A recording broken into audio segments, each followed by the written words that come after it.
ஆயிரக்கணக்கில் அங்கே போய் நின்று அந்த கூட்ட நெரிசலில் ஒரு பெண்மணி இறந்து போகிறார். ஆக இந்தியாவின் பல மாநிலங்களில் இருக்கிறது. பக்கத்தில் தான் கேரளா இருக்கிறது.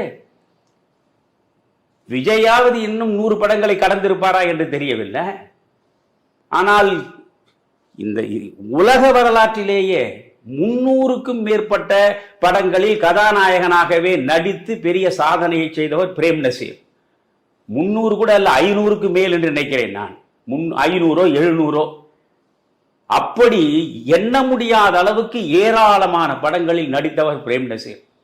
அந்த பிரேம் நசீருக்கே எம்ஜிஆரை பார்த்து ஒரு மயக்கம் வந்தது, என்டிஆரை பார்த்து ஒரு மயக்கம் வந்தது.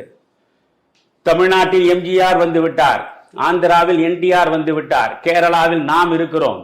திராவிட நாடு, திராவிட இனம், ஒரே மாதிரி ரசனை, ஒரே மாதிரி கலாச்சாரம். அதனால் நிச்சயமாக நாமும் இங்கே முதலமைச்சர் நாற்காலில் வந்து அமர்வதற்கு ஒரு வாய்ப்பு கிடைத்தால் அதை ஏன் நாம் நழுவ விட வேண்டும் என்று அவர் நினைத்தார்.